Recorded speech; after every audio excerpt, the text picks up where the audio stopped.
Daniel mit wesentlich beteiligt an gelingender Veranstaltung, weil voll im Orga-Team integriert. Und sag uns mal kurz, wie läuft es bisher für dich? Was ist dein Eindruck? Also jetzt wird es nochmal richtig spannend. Wir sind jetzt am Sonntagabend. Das heißt, jetzt kommen die ganzen Gäste, jetzt kommen die Jurymitglieder, jetzt sind die Teams auch fertig mit ihren Präsentationen und jetzt wird es richtig krachen nachher. Ja, die Anspannung steigt, ja, bis gleich nochmal ein Meeting mit allen.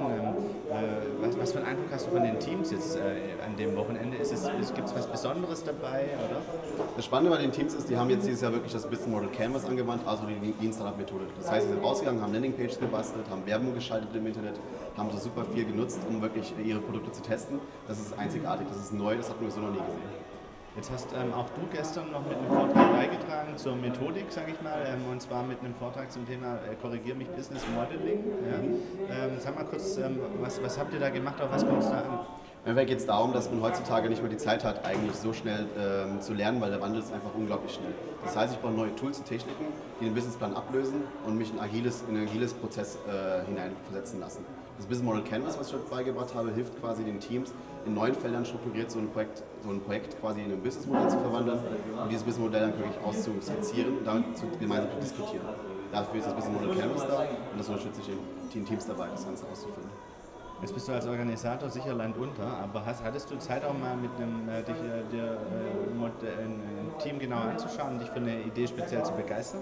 Ja, also 2 Ideen waren besonders gut. Also für mich jetzt persönlich waren alle super, aber das eine war Dienstleistungen sofort.de.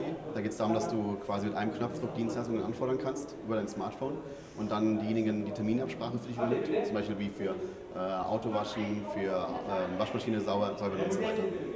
Und die zweite Idee, die heißt eine Work Hard, Play Hard, soweit ich weiß. Da geht es darum, dass man Kreativräume schafft im Unternehmen. Das heißt, man nimmt sich ein Büro, kleidet das neu aus mit verschiedenen Möglichkeiten, modularen Wänden, bewegliche Sitzgelegenheiten, um wirklich Kreativität da zu entzaubern und dass die Leute dann quasi kreativ am Arbeitsplatz werden. Genau. Gut, und weil es so schwer ist, dich hier zu bekommen, weil du so busy bist, entlasse ich dich auch gleich wieder. Und genau, weil jetzt im Moment geht es schon weiter, gell, mit dem Meeting, oder? Genau, wir haben jetzt ein großes Team-Meeting. Wir treffen uns mit den ganzen 30, 40 Leuten, die im ganzen Startup Weekend beteiligt sind. Und wir werden jetzt gemeinsam diskutieren, wie sieht jetzt der Schlachtplan aus, damit heute Abend da wirklich alles klasse wird. Ja. Also, dann viel Spaß. Gerne, vielen Dank. Servus.